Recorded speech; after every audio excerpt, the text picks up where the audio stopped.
Welcome to Real Estate Coaching Radio, starring award-winning real estate coaches and #1 international best-selling authors, Tim and Julie Harris. This is the #1 daily radio show for realtors looking for a no BS, authentic, real-time coaching experience. What's really working in today's market, how to generate more leads, make more money, and have more time for what you love in your life. And now your hosts, Tim and Julie Harris.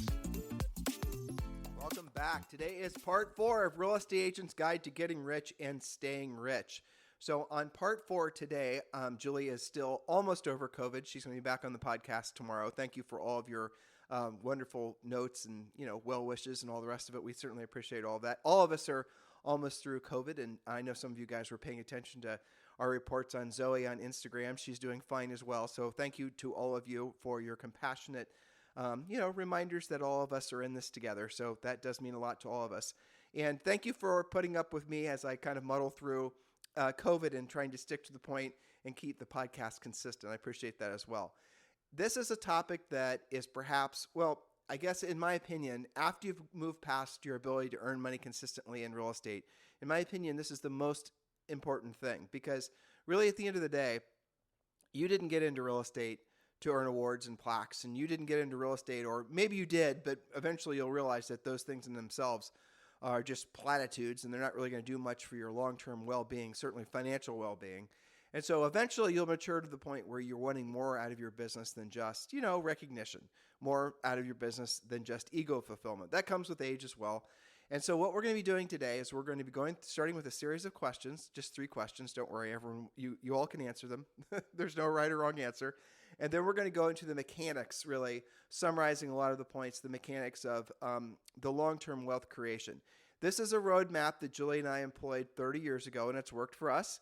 This is a roadmap that we put in place for many other people. I've not ever seen anybody other than Julie and I present everything like this. I've seen a lot of pieces and parts. There's great books on, investing in real estate, great books for investing in finance, great books on money management. Like if you're I would suggest many of you need to start out with something like from Dave Ramsey. That's a good fundamental way of getting your money right, and then move on from there. And there's a lot of other ways you can expand your wealth.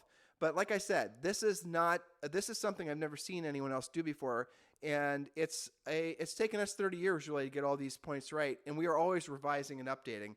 So if I see something change in maybe an LLC structure or an investment opportunity, or maybe there's some other reason why we're going to pivot slightly what the long-term wealth building plan is that we employ for ourselves and our family, well, I'm going to share it with all of you as well, and certainly with all of our coaching clients. Speaking of coaching clients, yes, you guys can join Premier Coaching for free. Premier Coaching is the nation's, from what we understand, what we've been told, the nation's #1 coaching program for real estate professionals. And included in Premier Coaching, we're going to start having a lot of real estate investing information, real estate investing, wholesaling, things like that. Those of you who are wanting to learn how to, flip homes, that information is going to be in Premier Coaching, as well as all the information you need to build a long-term sustainable real estate sales practice, obviously focused on listings and making a lot of profit. Premier Coaching is free. Did I mention that? All you've got to do is text the word Premier to 47372. Text the word Premier to 47372. And when you do, we'll text you back a link, and it takes about 22 seconds, and you can become a member of Premier Coaching. If you prefer to go to the website directly and join, you can do that as well. Just go to members.timandjulieharris.com, members.timandjulieharris.com. Oh, I'm also was supposed to let all of you know that the new probate section, those of you who are looking to generate listings from probate, that section's also waiting for you over on Premier. And yes, Premier does include, for free, you do get access to a daily semi-private coaching call with one of our Harris certified coaches, and that happens every single workday, and that is included with your free membership. So just text the word Premier to 47372. Don't delay on doing that, guys. Here's what happens every year. I know this. A lot of you are thinking this as well. I'm going to join Premier Coaching, but I'm going to wait until the new year to join. I'm going to take my real estate business seriously next year. That is the worst thing you can possibly do, because then what you're trying to do is build momentum at the same time everyone else is. You want to go into the year with an actionable business plan. You want to go into the year with momentum, and the time to do that, to start that, is absolutely do that right now. That way, when January 1st rolls around, you have listings, you have leads, you have cash flow, You're not trying to build it. If you want to know how you can beat the ups and downs in the income that most agents suffer from, it's exactly what I just said. Most agents wait until the beginning of the year, try to rebuild their business. By the time May or April, May, June rolls around, they start getting closings again. They service those closings, they get those closings done, and by the time August rolls around, they're out of business again. Sound familiar? Maybe there's some lingering closings into October. That's the mistake that most agents make, and they think that's normal because all the other agents they know operate that way. So a hack for that is obviously to, become a coaching client, learn how to generate leads consistently, learn how to make money consistently. But one of the easiest things you can do is start your new year the fourth quarter of the previous year, and that's really what August 1st is for all of you. So do not wait to join Premier Coaching. It costs you nothing. It probably will cost you. We're probably not going to make it free starting in another 2 or 3 months. So I definitely encourage you to join now. Text the word Premier to 47372 or just go to members.timandjulieharris.com. All right, so like I said, this is part 4 of Real Estate Agent's Guide to Getting Rich and Staying Rich. I'm going to get right to my notes. Where are my notes? All right, so here are the questions. Like I told you, these are very easy questions to answer. So this is answering the question or helping you get at the root of the answer to the question is, why do 99% of all agents, why are they blissfully broke? That's not just real estate agents. In all reality, everyone's like that. It wasn't always that way, but nowadays, I think you guys were probably, remember COVID not so long ago, right? March of 2020. And there was all these, it turns out, when the world got shut down, everyone was panicked because they didn't have enough money saved. And there was a whole bunch of reports that showed that the average American had less than $1,000 saved. That was pretty incredible. How many generations ago, maybe only 20 years ago, that would have been abnormal. People would always have more savings than that. But people have gotten so used to living off credit. People have gotten so used to essentially not having any savings. It's caused all of us to have our brains don't think too far into the future. So as a result, that causes a lot of us not to save for the future. It causes a lot of us not to invest for the future. And so really, you have no financial future that has any resemblance of stability. And that's a cycle you do not have to participate. You can actually break that cycle. So question number 1, why did you decide to become an agent? Deep down, why did you really, really honestly decide to become a real estate agent? Or if you're a business owner, as I know we have a lot of business owners listen, why did you decide to, break the trend, be the weirdo, get the real estate license, or really start your own business, take the risk? You could have taken the easier, more predictable path. A lot of part-time agents listening right now, you know what I'm talking about, right? And I get it. There's security in having a JOB. At least, there is. There's more security, certainly, than being 100% commission until you learn how to run a 100% commission business. So why did you decide to become a real estate agent? Why? Did you want to be your own boss? Well, you've accomplished that goal. Congratulations. You're a real estate agent. You're your own boss. When you wanted control of your schedule, okay, good. You got that. Good job. You got a real estate agent. Your real estate license. Everything's active. You're good. You're your own boss. You have control of your own schedule. Let me guess. The next one is you wanted to own your own business. The romantic notion of the self-made man and woman appeals to you. I get that. Everyone wants that, right? A lot of people think they want to get into business because it's some sort of creative outlet for themselves to sort of manifest this vision of themselves they always wanted to be. That's an ego-driven approach, and there's nothing inherently wrong with that. But the problem ultimately is that's not sustainable because the purpose of a business is to make profit. The purpose of a business is to provide goods and services to consumers in such a quantity that you produce enough profit, revenue that produces enough profit, right? So if you're getting into real estate or any business as some sort of, I don't know if you want to call it a fulfillment project, and I hear that a lot. A lot of people say, I wanted to get into real estate because I have this vision of myself. And, and those are the types of agents and business owners really that will get suckered into a lot of the ego stuff that's out there. They'll get suckered into believing that it's all about your brand. You need to become an influencer. They're not actually taking the time to earn the right to be of service to people. So they never actually, as a result of that, become very successful because they focused on the wrong thing. Now, how do you know if you're focusing on the right thing or the wrong thing? I'm going to tell you guys a little hack for this. I actually thought of this yesterday. I was going to share with all of you today. I was on a coaching call. This was, I don't even remember how many years ago. It was probably 15 years ago. And I remember this call very well because it was like a shared epiphany, one of those ahas I had as a coach and he had as a client. And I had this really, really wonderful coaching client, great guy, great family, everything going for him, great community guy. There's no real inherent problems. The reason he wouldn't be, essentially very successful at whatever he put his mind to. So he wanted to call centers of influence and past clients, and he also wanted to call expired listings, because in his market at the time, 15 years ago, there were a lot of expired listings. He wouldn't do it, or he wouldn't do it at a high level. So he was understanding the importance of doing what he didn't want to do when he didn't want to do it, but he just wasn't doing it at a high level. He wasn't getting the result. And, he and I went back and forth a number of coaching calls, and I'd role play with him. I'd listen to what he was saying. When he was on the phone with me, it sounded great. He was saying the right things, doing the right things, just perfect. His voice sounded great, very clear, wasn't, doing anything silly. So, eventually I asked him, so what's going on in your head when you're about to pick up the phone? And he kind of told me what he thought I wanted to hear. And I said, let's find out. I said, so do you have your expired list handy? And he was using RedX. And by the way, if you guys should be considering using RedX as well, it's a great source for expired leads, for sale by owner leads. And they do offer a discount for our subscribers and our coaching clients. Just text the word RED to 47372. Text the word RED to 47372, and they will give you a $150 discount. That's the service Julie and I used when we sold real estate too. And essentially what they do is they go and they'll pull up all the phone numbers, like for expireds or for sale by owners and other sources of leads as well. So then all you got to do basically is, follow the scripts and follow our system and start making the calls and start making the contacts. Anyway, there's a lot of other exciting things I'm looking forward to sharing with you guys about RedX in the future, but not today. So yeah, go ahead and text the word RED to 47372. And remember, when texting, by the way, message and data rates may apply. So I asked him, I said, okay, pull up your RedX account and we're going to actually do a live call. I'm going to listen to you while you make a phone call. And he said, okay, coach, I'll do it. And they started doing it. And then I heard the phone ringing. And then finally someone answered. And he didn't sound a damn thing like he sounded like when he was role playing with me. Nothing. His tonality in his voice changed. He had no confidence. I just got this strong vibe that he was uncomfortable. He wanted to get off the call. It was a completely different guy. And I was like, aha, there's the problem, right? Real obvious, So then we got done with that call. He hung up. And then I said, well, tell me exactly what you were, I didn't say thinking. I said feeling when she answered the phone. So I had said thinking, he had given me an analytical answer. He would have told me, again, given me some sort of formulaic answer. I'm supposed to say this, she's going to say this. Like he's going to give me that kind of scripted response.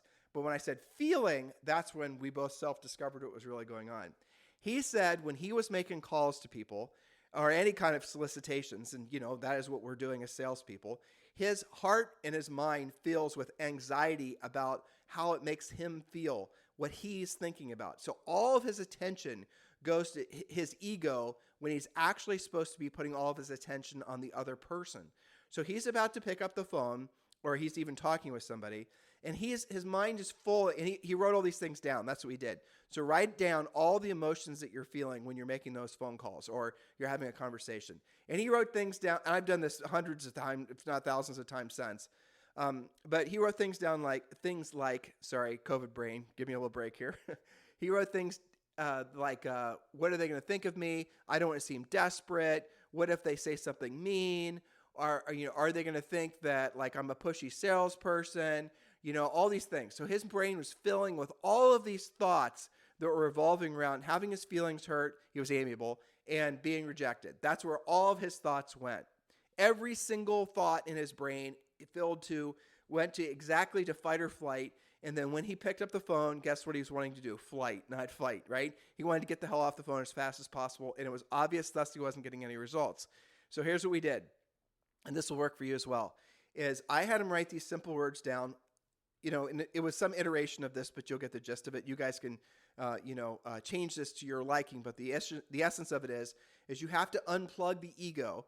And by unplugging the ego, then you can focus on the other person. So I had him write down, how can I be of service to you, right? Very simple. How can I be of service to you? Or I want to be of service to you. My mission is to be of service to you. If you're spiritual, you can even add more complexity to it to even make more meaningful to you. You guys get what I'm saying? I mean, there's a lot of, Bible verses that are attached to this, right? So in other words, our highest and truest purpose on this planet is to be of service to other people. And he knew that, he did, but he had lost connection with that. And what his mind was doing was filling with the fear-based things like I was just describing to you. And that is the very essence of why so many of you, why so many of you are so attracted to passive lead generation.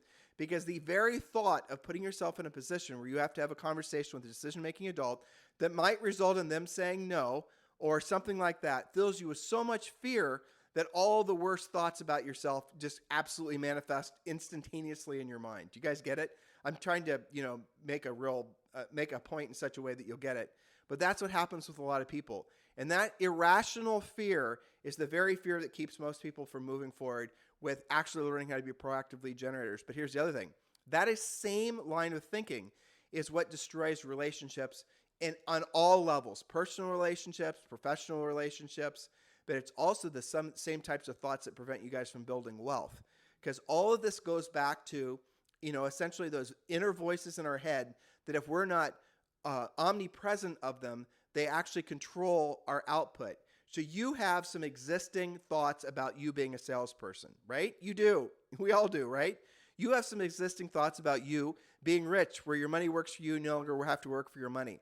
If you don't take the time to truly be introspective and write those things down, you're never going to root out the old software that needs to be rooted out and replaced with your updated thinking. And that old software is always going to bog you down. And for that exercise that I just walked you guys through, it wasn't until he and I did that live call together that I heard what was actually going on. And then when he heard what was going on, when we kind of talked about it and I put it in the light of day, he didn't even know he was sounding that way or reacting that way when he was making calls. He didn't know his behavior was changing that radically. So when I showed him and we talked about it and I demonstrated it to him, after that, guess what happened? It wasn't right away, but within a week, he started setting appointments like crazy. And his whole focus had moved away from himself, his ego, all these little fearful based thoughts to being of service to the other person. That means when that other person picked up the phone, and this is where it goes, when the other person was maybe being a little rowdy with them, it's generally speaking, and this is how I explained it to him, is that if you're calling somebody and they're anxious and they're upset or they're just in any way making you uncomfortable, don't allow your ego to respond to that. Because really what's going on is when you're calling somebody, especially expired, and they're not reacting like with open arms, it's probably because they're scared. They're scared because their house didn't sell. They're scared because maybe they're in a financial situation that they'd rather not be in. They're scared because they need help and they don't know how to ask, right? That's what was really going on. And that will really happen in your own experiences when you're willing to move past being so egotistical about your approach to real estate. So when I say, guys, this business is about being of service to others, and everything you want in life is on the other side, financially especially, on helping more people accomplish their goals, a lot of it is, ego-based. You're going to have to move past your ego's natural resistance to exactly what I just described and change. And the nice thing is once you just experiment with what I just said, but then when you backfill it with skills, then you become lethal. No amount of branding and marketing and Instagramming and TikToking is going to compensate for skills. If you have skills and then you backfill with the social media, then you've got something special. But if you have to choose between learning how to be a very proactive, very skills-based agent versus someone who's basically just all social and flippity-jibbity, then you need to obviously go with the agent who's going to go the route for the agent. Hold on, I'm going to turn up this a little bit. Go with the agent that's going to be skills-based. I just turned up the volume a little bit. Hopefully that helps. All right, so let's get back to the second question. I got to open my computer again. This is my computer opening music. All right, second question.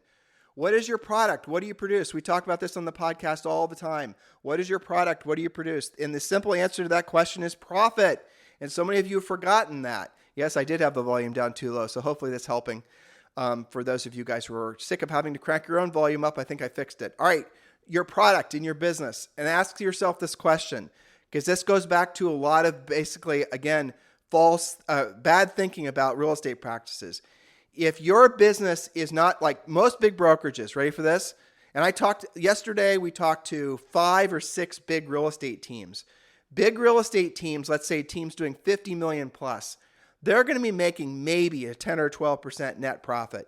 A real estate brokerage, because of all the expenses with running a real estate brokerage, and the biggest one being commission splits, real estate brokerages on average are going to make less than 3% net profit. Many of them struggle to make 2% net profit. So here's the moral of the story. When you're the most profitable position in a real estate brokerage is the individual agent, provided the individual agent is focused on profit. because you have the opportunity. Like I had a great call with a guy named Jeremy yesterday. He is somebody who's joining our EXP Realty group with Dan Lesniak. And Jeremy, I think he was doing $30 million in volume. He had one assistant. And guess what? When he's, basically when he earns $1, he's keeping like 98% of it because he doesn't have a lot of overhead. That's a very, very profitable business. And, there's lots of reasons that you have to be very clear about what your product is. Because if your product is awards, if your product is, all the ego recognition that so many agents are addicted to, you're going to spend what would have been your profit to get more of it, or you'll make bad business decisions. For example, you might decide that you want to sell 1,300, 1,400, 15, 2,000, 10,000 houses, right? What are you going to have to sacrifice in order to make that happen? You're going to have to be doing a constant, never-ending pay-per-click, all kinds of buying lead campaigns. You're going to have lots of staff, lots of overhead, because you're focused on selling that enormous amount of houses. You want to break all records, and you want to, make it so that no one's ever done what you've done before. But you're focusing on that really, really big number, which I guess is great. But at the end of the day, what you're going to have to sacrifice is all the profit that you would have made from actually having sold that real estate. Would it surprise you guys, without naming names, that I know some top producers who have made over $10 million in real estate commissions per year, who make less than $1 million in profit from the $10 million they make in real estate commissions or their team makes? Do you guys follow that? Here, let me put it in perspective. Let me change the gears on you ever so slightly. If you are running a team and you're making $1 million a year, and let's say it's not a big team, it's less than 10 agents, and you have 4 buyers agents, and just the normal thing. You're making $1 million in commissions. Some of you, that's not a lot. Some of you, that's a lot. It doesn't matter. I'm just trying to make a point. Follow the math. All right. You're going to make probably, as the person who's running the team, you're going to make maybe 120 to 150 grand from running that team. There it is. And some of you are going to make a lot less if you're spending too much money on ego stuff like branding, right? Now, if you are so for you to make, running a team, you earn $1 million, you're going to make let's call it 150 grand. Let's say you're running 15% margins. For you to make 150 grand as a individual practitioner, and you guys, or a lot of you are doing it, you have to probably sell earn about 200 grand, maybe depending on your market, maybe only 175 grand, right? So you will end up doing more work on the root level, but you'll make more profit for less hassle with less risk. And as you're entering into a market like this, where there's headwinds, when lead generation costs go up, when rents are going to increase, when utilities are going to increase, all these fixed costs, the costs are, not really fixed. They're going to increase, but the revenue starts to decline or slow. A lot of these big brokerages and teams are going to have to take a new approach to their real estate businesses. And that's the reason that so many agents are joining and teams and brokers are joining eXp Realty. And we're having these conversations every single day. Because what eXp Realty is providing for a lot of agents, new agents and big teams and brokers, is the next natural step. So here's the thing that's difficult to understand. And this, if you allow yourself to really internalize what I'm about to say, it'll actually be a big relief valve for some of you. You are smart to follow the business model that made you successful in the past. Just because that business model made you successful in the past doesn't mean it's going to make you successful in the future. As the environment changes, which, come on now, interest rates, inflation, all these things have changed really in the past, 10 months in a very, very profound way. And they're going to be continuing to, this isn't a short-term thing. This is going to be 10 years. We're in a completely different economic cycle now. Only similar to what we experienced from 1967 and 1982. Do your homework on that. So when the rules change, if you try to make an old business model work with a new environment, you're going to needlessly suffer. So you were smart to do what you did in the old market. I'm talking to a lot of those big teams out there.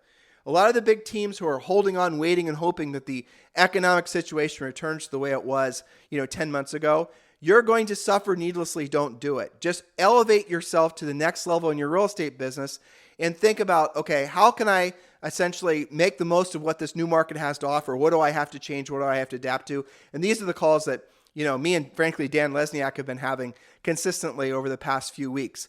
A lot of big teams, a lot of brokers, they're saying, you know what? My business worked okay in the past, business model, but I can see in this new economy, it's not going to work as well, and I want to see what's next. And that's the reason so many people are joining eXp Realty. Obviously, we'd love to talk with you about joining us at eXp Realty. If you're interested, just text me directly at my cell phone number, which is 512-758-0206, 512-758-0206. So what is the product you produce? It's definitely profit. If you're not producing profit, then you're not going to have anything to reinvest, and there's no point in you being in business because you're running a nonprofit. Question number 3, what is your definition of rich? What is your definition of rich? Please don't say happiness. Don't say an emotional word. That is proof that you aren't drilling down and you're just going with the easy, trendy response, right? Your definition of rich, and I'll give you ours, is where your money works for you and you no longer have to work for your money. If you want to be happy, here, I'll tell you how to do it. Make it so every single day when you wake up, you have enough money coming in that you don't ever have to worry about earning money again. In other words, you've finally broken free of the tyranny of the transactional lifestyle. You've finally gotten to the point where your income is completely passive. Everyone says that they want it. I hear that all the time. Everyone wants passive income. I don't think that's true. I heard that this morning. I was on a call with a great gal named Nicole, and she said everyone wants passive income. And I thought to myself, if that were true, more people would have passive income. I don't think everyone wants passive income. I think most people are terrified of having passive income because I think what most people want is they do want the tyranny of a transactional lifestyle. They do want to have a schedule. They don't want to break the mold. They don't want to be the crab that tries to get out of the bucket. They don't want to try to be special or exceptional. They just want to be normal. They just want to be gears in someone else's machine. And that sounds harsh. And it's not, though. It's just reality. That's the reason most people choose to be in that lifestyle their entire lives. Generations live like that. And again, there's nothing wrong with it. So I don't believe everyone wants to be rich. I don't believe everyone wants to have passive income because the thing is, it's not difficult to accomplish either goal. There's so many people that have come before all of us that all we got to do is replicate what they're doing. It's not difficult, especially, frankly, when you look at something like eXp. That's what I was talking with Nicole about. When you look at eXp and all the offers, all the opportunities it offers, as far as, normally you just have in a real estate brokerage, you as an agent, you have money coming from transactions. Well, eXp, you have revenue share. At eXp, you're an owner in the company, so you have equity in the company, actual stock, and many other ways that you can make money. That's exceptional. So you have multiple streams of income that you're producing by doing what you're already doing. That's not normal for real estate agents to be experiencing. Why don't more people do it? Because I think people are afraid of being free. People ultimately are afraid of being financially free because they don't know what's on the other side of it because they don't know anyone that's accomplished it. You guys get it? I mean, it's difficult to actually think what would your life be like if you didn't. Here, let me reframe it.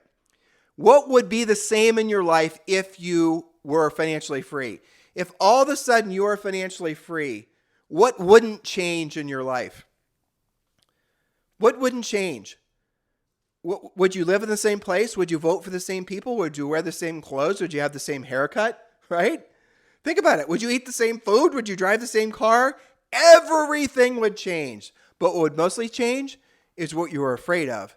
Because you wouldn't be so easily manipulated if you were free. If you were financially free, so you didn't have to work for money anymore. Your money was working for you. So you weren't essentially worried about all the financial things that everyone else is being controlled by. That's the way the system works. You keep everyone fearful. You keep them under control. The way you keep them fearful is you keep them broke. You keep them in debt. As soon as people are not broke, as soon as people are not in debt, as soon as people are rich, they are no longer manipulatable. They're no longer, you vote for me, I'll give you $10,000 of your student loan debt forgiveness if you vote for me. They're not going to be so pliable. They're going to start making decisions that are actually based in logic, not based in fear.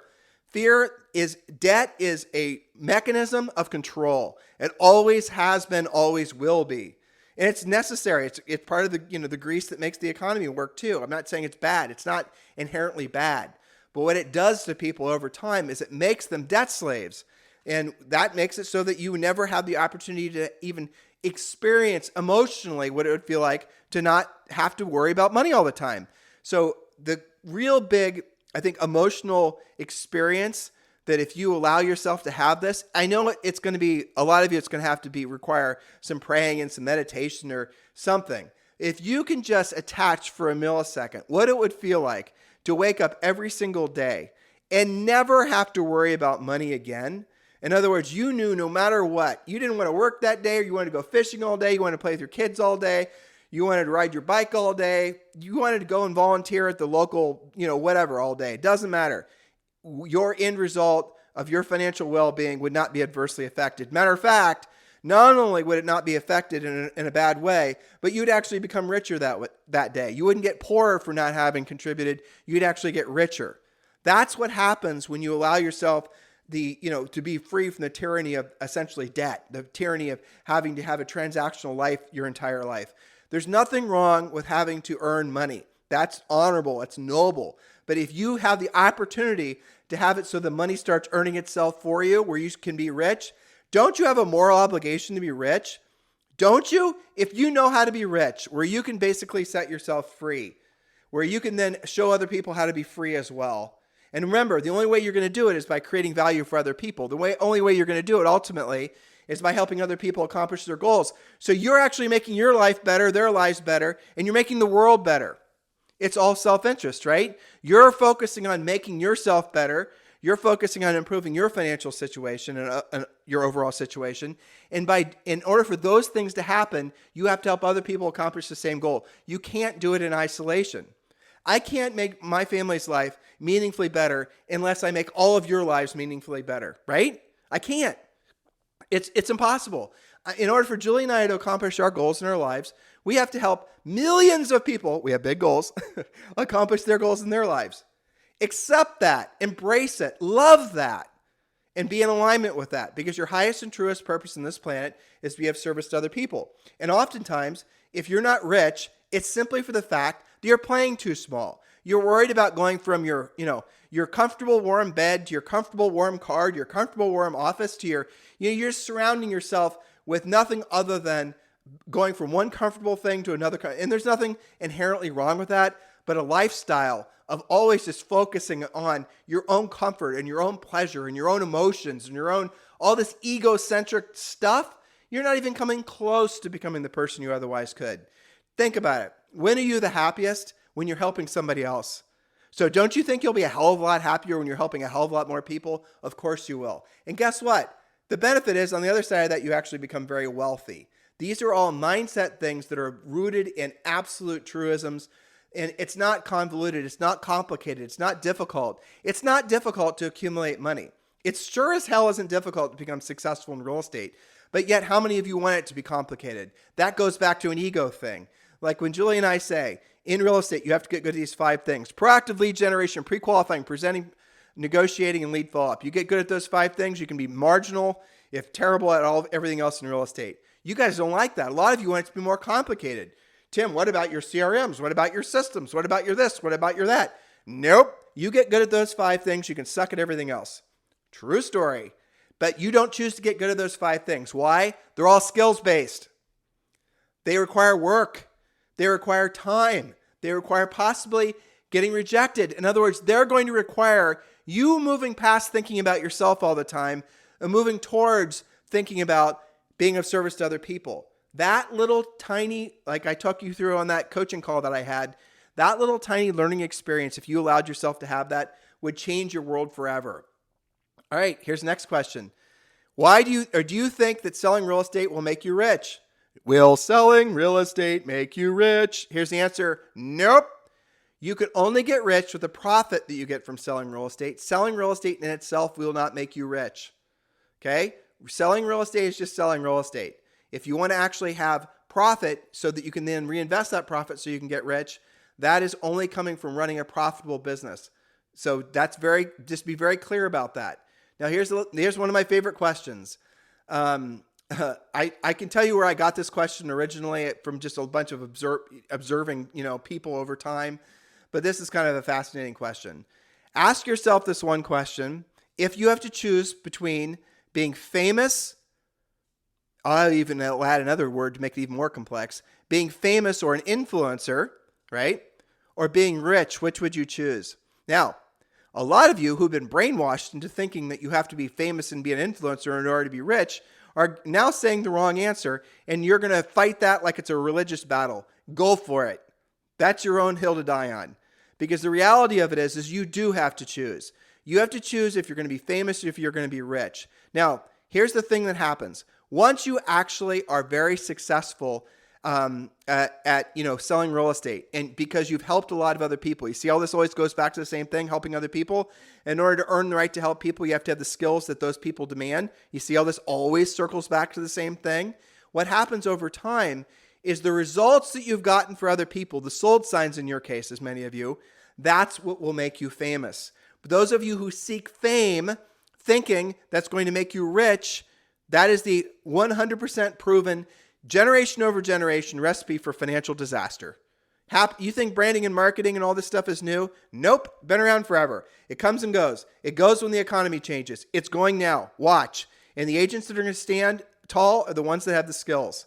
You can make your proactive lead generation more, you can enhance it with social media, but you cannot replace the proactive lead generation with social media. And some of you are finding this out the hard way. Some of you are saying, Tim, my social media worked to help me sell houses, over the last, 5 or 6 years. You're not understanding. Those houses would have sold with or without you because there was so much FOMO in the market. Those buyers or sellers would have done a deal with or without you. In this new market, you're going to actually have to earn the right to be that client's buyer, their buyer agent or their listing agent, more than you ever have before. They're going to pre-qualify you. You might get the listing just based on the fact that they like you, but you're not going to get it sold because all the rules are changing. Guys, it's not difficult to master the art and the science of being a very successful long-term real estate agent. It isn't. It's the same thing over and over again. It's just repetitious boredom. You're going to discover that, especially when it comes to proactive lead generation, it's the same conversation over and over and over again. I used to call it working at the post office, right? I figured working at the post office must have been, somewhat like becoming a very successful business owner. Boring, predictable, duplicatable. That's what you want. You don't want a lot of drama. You don't want to have to constantly be figuring out what the latest and greatest lead generation wizard is. You don't want to figure out how you can get more likes on Instagram or whatever. You just want to have a boring, predictable business, because then you start producing boring, predictable results, and then you start producing boring, predictable assets, and then it makes you amazingly, glamorously rich. That's the way it works. And there are no shortcuts. It takes a long period of time. It takes sometimes decades of doing what you don't want to do and you don't want to do at the highest level. You'll have other little, I'll call them success moments along the way. But the real payoff happens when you are able, remember the plane taking off analogy and getting to cruising altitude and the rest of it? That takes a long period of time. And you're going to have to be willing to put in the long period of time. There are no shortcuts. If you find yourself as a young person, this is generally speaking, and all of us went through this, right? I remember, Julie and I were in our 20s. We are easily manipulated with our egos. I remember when we sold 100 houses our first year, and all of a sudden the world just we told this story before, I won't bore you, but the long story short is the world just opened itself up to us. Julie and I were finding ourselves in the real estate industry, much to our surprise and honestly much to our chagrin, being famous, and we didn't really know what to do with it. And our egos never experienced anything like that before. And we were being flown different places and being featured in different things. And people were paying us money to just all kinds of things. We were just a couple, agents from Central Ohio that all of a sudden we did something that we didn't realize it was even remarkable. And and that's what happened. That is basically what happened. And so what we did is we got our egos, because we weren't prepared for it, started wanting more. Like, all these people say we're so great, we must be great. And Julie and I got off mission. Our original mission was to buy enough rental properties that by the time I was 40 and she was 39, we'd basically be able to live off the cash flow from the rental properties. We did it. It took us a year longer, but we did it. We would have done it faster had we not allowed ourselves to get off track and allow our egos to pursue more ego gratification. We moved away from what our original mission was, which is to be rich, where our money works for us and we no longer have to work for money, for like 2 or 3 years. Then we got back on course and, we caught up the best we could. All I'm trying to do is share all this with you guys, is because you got to be really clear about what your mission is when you started your own business. Was your mission to be famous, or was your mission to be rich? All right. So ask yourself, what is the desired thing to be ask yourself, is your desire for things to be easy, avoiding doing what you don't want to do when you don't want to do it, at the highest level, greater than your desire to be rich and free? Because if it is, you're always going to succumb to the easy buttons. If your desire is for things to be easy if you think, it's not worth doing unless you have passion for it, if you think that you don't have to do it, or it's not meant to be, if it's not something that makes you happy, you're always going to financially struggle. That just is the way it is. People that tell you that do something that gives you passion on the other side of that will make you rich, that's just not true. You can't do anything passion is a fleeting, emotional, wonderful experience, right? It's something when you experience it, you love it, and it's great, but it doesn't last. And so if you're only working at a high level when you have that little spark of energy, how are you ever going to get really consistent results? You're not. All right, hold on. Coffee break. Give me 2 seconds.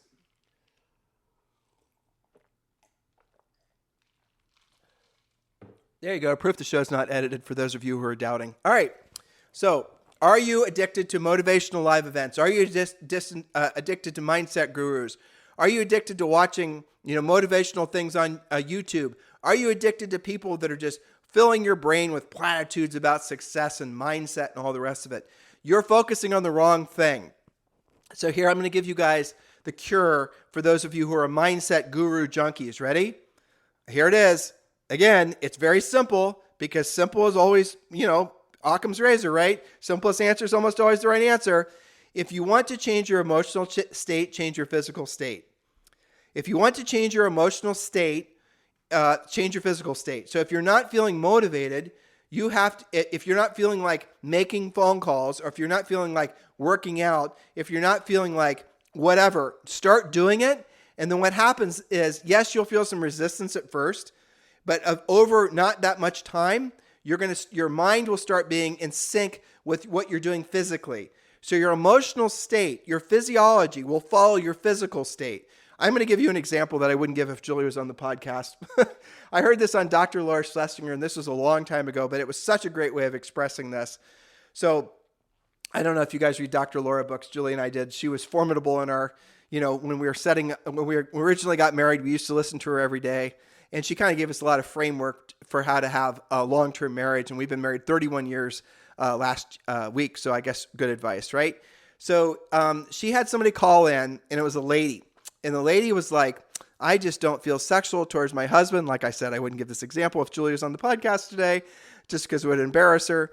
She doesn't like us talking about, you guys get it, right? So I'm listening to this Dr. Laura thing. Lady calls in and says, I'm not feeling very sexual to my husband. And, we've had 3 or 4 kids, and we've been married for like 8 years. And she had this long drawn out, and what would a normal doctor? Well, you need to go on antidepressants, or you need to be doing this or no. And so Dr. Laura said this. She said, well, first of all, she started with a question like, what when you did feel that way, what was it like? Like, what were you guys, and she said, well, we'd first gotten married, and we'd maybe, and she kind of gave a little brief overview of when they'd have their, sexual exchanges. It's even hard for me to talk about this, right? I'm such a prude. Before they had kids, and she talked about it a little bit, and you could hear the lady's tonality in her voice changing. So this is what Dr. Laura said. Dr. Laura said, go get some lingerie. Dr. Laura said, get some candles, and, gave her some other suggestions too. And then she said, even if you don't feel like it, do it. She said, even don't eat. And the lady like put up all kinds of resistance. She says, like, I remember this very clearly because it was fascinating, because she didn't get Laura off her point. And so the lady said, like, we tried that before. They always say that, right? I've tried it before. I've tried to do that. It doesn't work. I've tried to do that. No, you didn't. You didn't really try. You just basically, it's doing what you don't want to do when you don't want to do it. And then she wasn't doing the last bit at the highest level. Get it? So Laura was pressing her to do it at the highest level. So the lady finally agreed. And I remember it was like 2 weeks later, the lady called back. And then she was just like giggling. She sounded like, she was describing their relationship as being completely reignited. They were newlyweds again. And Laura asked her to describe what she had done. And the lady said, well, for the first couple nights, neither of us really wanted to do it. We were out of practice, and, it'd been months, and I wasn't really in the mood, and it took me a little while. And sure enough, I got in the mood. Then we both started feeling like it again. And then the next day, the same thing, the next day. And then, right? That's what happened. And then they now are, I guess, based on what this lady calling in was, they gotten their sexual relationship back on track, which is really important for a long-term marriage. I'm sure all of you will agree. So the moral of the story was, in that example, man, am I off track for real estate coaching? I'm blaming the COVID, by the way. So if this podcast is weird, I'm blaming the COVID. So that's an example of where changing your physical state changed your emotional state. That's what I was trying to express to you guys before by getting into action from, if you're not feeling like doing something, go do it. Like if you're not feeling appreciation, show appreciation to another person. If you're not feeling respected, show respect to somebody else. If you're not feeling heard, go listen to somebody else. If you're not feeling love, go give love to somebody else. So whatever you want, give it away first, and then you'll find what that does is it breaks down your ego's resistance to receiving it. And that's actually what happens in life. And if you can stay in tune with that, what I'm trying to hopefully help you guys feel emotionally, then it's going to make it so all the things that you are avoiding in the real estate business and probably in your life, the things that are actually going to get you the greatest results, you're going to start wanting to do them. All right? So here are the core spokes. And this is the review, and I'm going to summarize. So step one is to master your craft as a listing agent primarily. Step number 2, and we talked about this in the previous shows, is have low personal overhead. High personal burn rate is going to always be something that will always be an obstacle for wealth accumulation, because if you have high personal overhead, that means you're also probably paying a lot in taxes. And if, a lot in taxes, a lot in overhead is not going to leave a lot left over for you to have a large net profit, beyond your own personal expenses. Step number 3, master creating a savings plan, build reserves, cash and gold. I talked about that on show number 2. Step number 4, oh no, we're not gold bugs. Gold is just cash. Gold is money. Gold has been money for 2,000 years. I had some people on YouTube that were trying to mix it up with me, the crypto people. I'm not going to respond. I'm not saying gold is an investment. I'm saying gold is merely a store of wealth. And I said gold and cash. That was my previous point. So for those of you who want to try to, argue with me about crypto, not taking the bait, not interested. All right, step number 4, hedges. That means that you want to create insurance basically against your worst cases. And the worst cases, and I talked about this on the second show, you want to have good health insurance. You want to have good an umbrella policy. You want to have good errors and emissions insurance. You want to store all your assets in LLCs. And I suggested all of you guys look into Nevada Spendthrift Trusts. We talked about all that. So if you make a list, and the topic of that pod was the greatest wealth destroyers. So if you make a list in your own head of the greatest wealth destroyers, or just use the ones that I gave you, there are always going to be things that you can hedge against, right? There are always things you can buy literal insurance to protect against or to mitigate the worst case scenario. And that's, again, go back and listen to that second podcast. So that is going to be step number 3. That was step number 4. Step number 5 is create non-transactionally dependent cash flow. And that is really the main thing. So what you should be doing so here's what a lot of agents do, and this is the wrong thing to do. They'll get to selling real estate, and then they think they're supposed to start flipping houses. And I see that happen a lot. So I'm going to give you guys a little rule of thumb. Take it from your old friend, Tim. When you've got a good performing real estate asset, never sell it. Don't flip it, especially many of you, because you're just going to put yourselves in situations you're going to have to pay taxes on that gain. So if you have a good performing asset, if you have something that's good as a flip, excuse me, it's probably even better as a long-term rental. So you might want to think about holding that and not just thinking about, you're stuck in this mindset about transactional income. That's where you're focused. You got to focus downrange. You got to be thinking about building wealth. But really, the greatest wealth creator that I've ever seen, outside of, frankly, long-term investing in index funds and like the S&P 500, is definitely getting involved with eXp Realty. I've never seen, in the 30 years Julie and I have been in the real estate business, another way that's going to produce it. Well, look, it's not a guarantee. You're going to have to work it. It's like everything else, right? It's not like join eXp Realty and the red carpet's going to be rolled out to you and all your financial worries are going to be over. No, you have to join eXp Realty. You have to create a plan and you have to implement the plan, right? And that's the reason thousands of agents join with our group at eXp Realty, is because that's what we focus on. There's lots of agents, most agents actually join eXp Realty, and all they want to do is they want to join eXp Realty because it's a stellar brokerage. And I get it, and that's a great move for many of you. I've had conversations in the last 2 weeks with Dan Lesniak, and we're discovering all kinds of people that are paying $100,000, $200,000 a year to their broker. They move over to eXp, they're paying $16,000. If they move over to eXp and they're qualified for Icon, technically they're getting their cap back through EXPI stock. So there's so many ridiculous advantages to being at eXp Realty. So if you go through your list of, essentially all the things we talked about, right? We talked about creating a consistent cash flow, creating hedges, how to protect your assets, how to create multiple streams of income. And then it gets down to, I talked a lot about different things in different ways you can invest. I gave you guys samples of the 3-fund portfolio on previous podcasts. We talked about buying rental properties. We're going to talk more on this podcast about investing in real estate. We're going to talk about wholesaling. We're going to talk about all the things, the mechanical things that you guys are interested in from the investment perspective. We're going to get more into that into future podcasts. But really what your mission is, and I want you to be really focused on this, and I don't care how old you are, whether you're 20 or you're 80, here's the question I have for you. How much is your own personal overhead per month? Like, what would be the amount of money it would take for you to be earning every month passively so that you were, by our definition of rich, in other words, you woke up every morning, you no longer had to worry about money? What's the amount of money? I'll tell you, having asked that question at this point thousands of times, it's usually somewhere between $7,500 and $15,000. Occasionally, and people have more expensive lifestyles, and if maybe they're in an expensive area in Florida, certainly one of the coasts, you're going to hear the numbers that are going to get into like 10 to all the way up to like 60, 70,000 a month. That's, not that unusual. A lot of people have a lot of expenses, multiple kids, multiple private schools. If you live in California and you're in the highest tax bracket without property taxes, you're paying over 50% of all your taxes between state and federal. You combine your personal lifestyle things, like I said, the private schools and all the rest of it, you're shoveling out an enormous amount of money every month just to basically live there and have that lifestyle.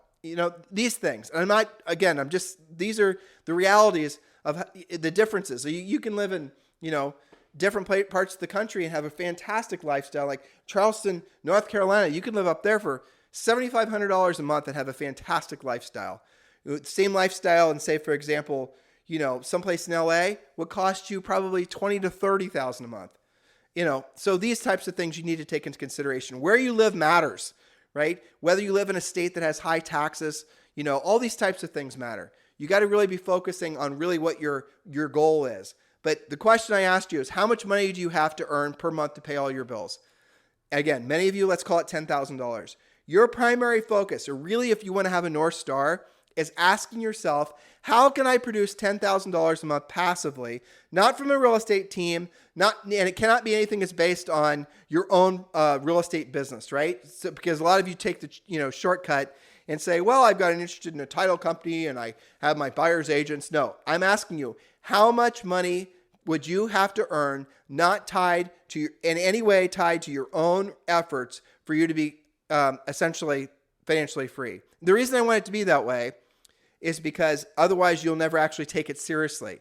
And again, it's $10,000, it's $15,000, it's $20,000. Now, that is your North Star.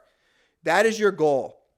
The question that you need to ask yourself, and wrap your brain around this. Don't let this thought go. What would it feel like if you woke up every morning and that amount of money was coming in passively? Oh, some of you, I just read some of your minds. My spouse earns that, so I guess I'm rich. Nope. That's not what I'm saying. For the whole household. If the money was coming in passively enough for the whole household, so nobody had to work, how would that feel? Now, here's the fascinating thing. And I kind of took you guys down this little quasi-spiritual journey a second ago. It's almost impossible to feel that way, to feel like what it would feel when you were absolutely financially rich and free. Now, I'll tell you the last time you felt that way, because you did. And I know, because I have an 8.5-year-old. And you guys know who have kids, I'm going to talk about. Last time you felt like that was when you were a little kid. Last time you felt like that was when you didn't have to think about money, when your creative mind was essentially putting no limitations on the person you could be, the life you'd experience. That's the last time you actually felt rich and free, when you were a child.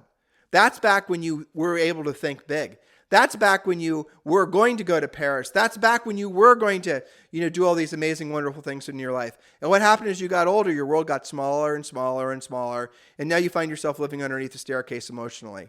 Okay? That happens to almost everybody, but it doesn't have to be that way. That's not required. So when I'm around our daughter, if you want to, kids are going to be the ultimate motivation because obviously it takes a lot of work to, raise them, let alone pay for them. But also motivation because how they think without boundaries. They think without any kind of mooring lines due to, virtue signaling or politics or, financial restraints. She has no idea what money is. She could care less. It's just all about, and she doesn't put value in one thing or another. I mean, a branch could be as magical as a new computer. That's incredible, right? Isn't it? Isn't that like the freedom, the sense of wonderment, the appreciation of life that we all want to experience? We can. It's a choice. It comes on the other side of breaking free of the tyranny of having to have a transactional-based life or have a job. It's interesting, isn't it? Give yourself the gift of allowing yourself to feel that feeling. And then, now when you will go from that moment of jubilation, and it'll be immediately backfilled with fear. And the immediate backfill fear will then be filled with doubt. Okay, that's going to be the process. Unfortunately, many of you will experience. But here's how you can anchor yourself in the idea that you can do it. Focus on how much money you have to earn to be financially free per month passively. Then it makes it analytical. It makes it practical. It makes it simple to focus on. If the number's 5,000, if the number's 10,000, if the number's 15,000, 20,000, figure that out. That is the point of your business. Your point of your business is to make profit. With that profit, to reinvest that profit in things that will make you passive income. EXP revenue share, just if you want to skip the line, if you want to look for a hack to saving yourself the decades. Frankly, it took Julie and I to do it because EXP wasn't around when we got started. EXP revenue share is the absolute greatest wealth accelerator for real estate agents I've ever seen in my life. I've never seen anything like it. There's no comparison.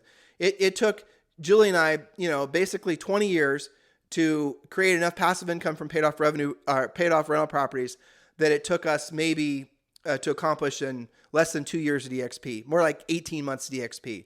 And you guys can do it too. So EXP revenue share, if you were looking for a shortcut or a hack, that's about the only thing I can really, I call it the seventh greatest wonder of the world, only available for real estate agents, it's absolutely true. But this overall financial plan that I've created for all of you, so a lot of you are business owners and you're not, real estate agents. Well, here's an idea. Get a real estate license and join EXP Realty. But other than that, the plan I've just laid out for you guys is the plan that a lot of other people use that we've coached for generations, and it definitely works. I strongly encourage you, when you start making money in real estate, don't be overly speculative. Don't just start doing flips. Start buying things that are going to build money and keep wealth for you slowly. Buy single family houses, buy rental properties, invest in the stock market, buy hedges against your greatest risks like I talked about. Protect your assets and keep doing what you're doing that it takes to make the profit. Don't chase shiny objects. Don't look for, don't follow trends. Just look for the things that are going to produce the most profit and become really proficient at it. Become the best version of yourself as a real estate listing agent primarily, especially in a market like this. All right. So hopefully you guys enjoyed this 4-part series. I really sincerely appreciate you putting up with my COVID brain. It's been an interesting challenge for me to do this, but I've enjoyed it. And I've enjoyed it especially much because all of you have been giving Julie and I so much great feedback on this series. This really, I am very, very, very reluctant to ever use the word passion when it comes to work because you guys know our stance on that. But when it does come to making, frankly, Julie and I feel passionate with regards to our coaching business and all the books we write and the podcasts, this topic makes us feel passionate because we have had so many unbelievably, emotionally, incredible experiences from those of you who have come up to us, sometimes in public, but most times at real estate events, pulling us aside and thanking us for having listened. Like there's the last chapter in our book, Harris Rules, is on this topic, right? So if you want to get that, it's obviously, in our book, get Harris Rules, Barnes & Noble, everywhere else. But this one chapter, Not lead generation, not team building, not branding, not scripts, not objection handlers, not sending expired. This very chapter is the thing that people are most grateful for because it is what everybody wants. They want to be free. That's what you want. That's what your soul wants. You don't be afraid on what's the other side, on what is on the other side of you being free. Don't be afraid of what you'll do with your life on the other side of being free. Because the fact is, the best version of yourself is on the other side of being financially free. What you truly were meant to be, the person, the leader, the mom, the dad, the contributor, right, is on the other side of you no longer having to worry about making money. Worrying about making money is keeping you small. You're choosing to stay in that mode. You're choosing to stay broke. You're choosing to stay so you have to have a transactional lifestyle, especially after you listen to today's podcast in the last 3 shows we've done. Choose not that, because you can do better. And on the other side of that, you can become something maybe you haven't even imagined for yourself, or maybe you haven't imagined for yourself since you were an 8.5-year-old. So hopefully you guys appreciate this series. Have a fantastic day. This podcast is a part of the C-Suite Radio Network. For more top business podcasts, visit c-suiteradio.com.